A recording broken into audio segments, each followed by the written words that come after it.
Welcome back to the present. Yes, 26th of December. I hope you guys had a fantastic Christmas yesterday. I hope you had a decent meal, decent time out with the family. That was fantastic, right? Your tie season, enjoy time with the family. But soccer is back on the 26th, which is a Boxing Day. While you guys enjoy the boxing of your gift, there are going to be a few matches we play today on Boxing Day. Before we go into that, do me that kind favor by striking a like on the video. Very important. Make sure you subscribe. Yeah, you subscribe. And lastly, turn on those notification bell. Don't take more than 2 seconds to do that. Thank you and thank you. So let's go into before we go into the fixtures, right? Let's check out the league table first. After 18 games, Arsenal have 20, so not 20, not yet. Well, Arsenal have 12 wins, 4 draws, 2 losses, 20 goal difference, and 40 points. Liverpool second with 11 wins. Aston Villa third with 12 wins. We have Tottenham Hotspur fourth. I think Chelsea should be 10th. So the league table after 18 games is looking like this. Not that bad, even though we are leading Liverpool and Aston Villa with just a single point. It's not looking bad for those who were right of Arsenal after 9 games. I'm looking at, I'm not saying for sure Arsenal is going to win the league, but the hysteria and the short fuse that was shown by some section of the fans after 9 games that we're not going to compete, especially when we lost. So when we drew against Fulham after 2 games, we're just writing Arsenal season off. Take a chill pill, and most of you are getting a little bit overly excited, but calm down, right? It's a marathon, it's not a sprint.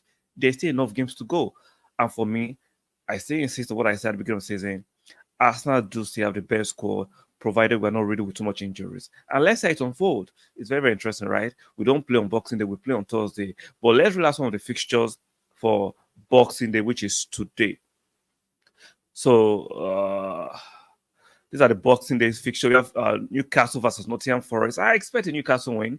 I expect at St. James's Park they are stronger, even though they have suffered a lot of injuries this season, but Newcastle should have enough to beat Nottingham Forest, even though they just brought in a new manager and they had that disappointing loss.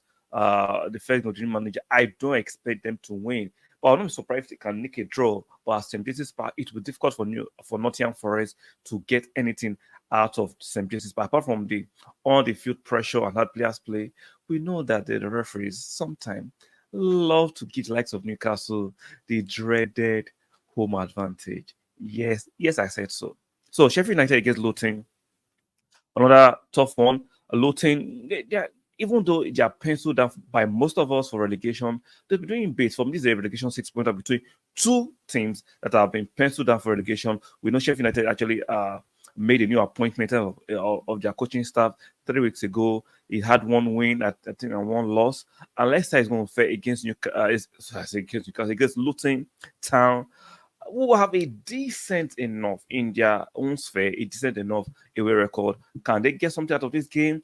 I'll go for a score draw. I think Sheffield United, yes, they have a decent home advantage. Should be winning against their relegation candidate opponent.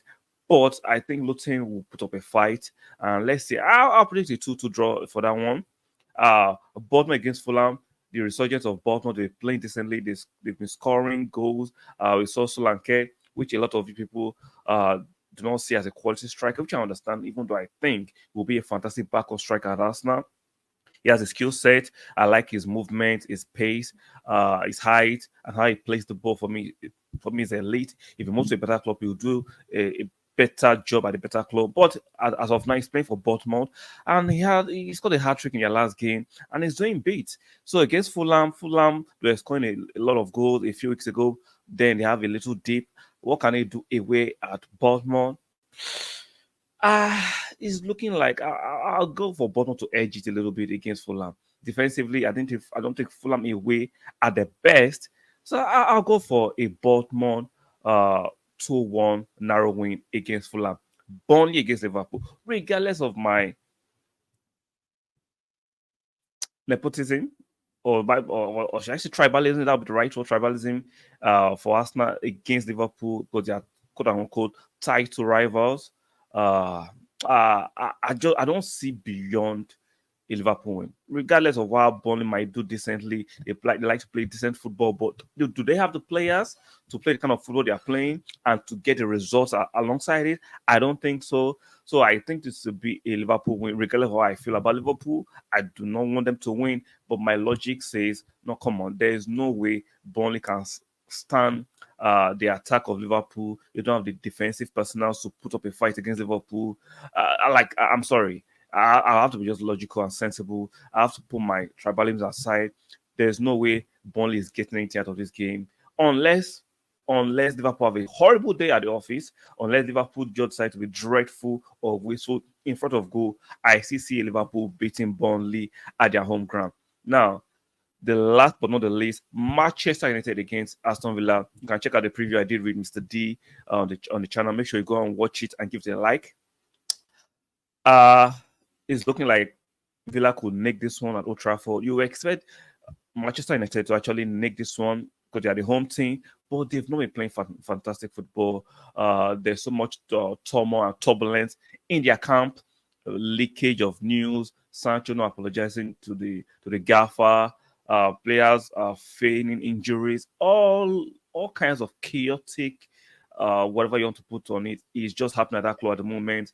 Even though Jim Ratcliffe just acquired 25% stake, meaning he's going to take control of the footballing side. But we know the effect of that will not come into place immediately. It might take a few months, even sometimes it could take a whole season for the effect of Jim Ratcliffe on the footballing side to actually begin to show results on the pitch. So, uh, Manchester United will be lucky to get a draw out of this game.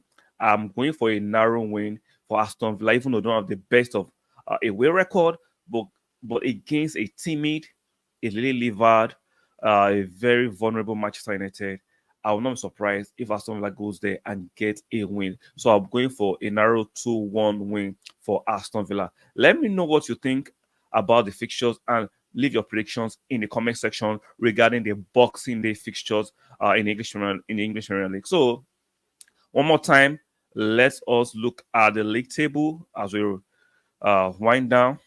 Arsenal is still first, but if Liverpool wins today, they move up on top.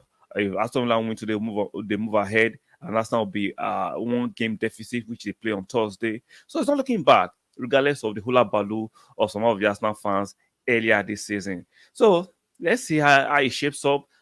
Cream always right to the top, regardless of how it goes. It's looking like it's going to be one of the most competitive English Premier League season we've ever had in recent history. So, guys, let me know what you think in the comment section about the fixtures today. Who will win, the losers and the winners, and how you think the Premier League table is beginning to take shape. Don't forget to strike a like on the video on your way out. Please do that. Make sure you subscribe. Don't forget to subscribe. And lastly, make sure your notification bells are turned on. Very, very important. And I'll see you guys on the next one. Bye for now.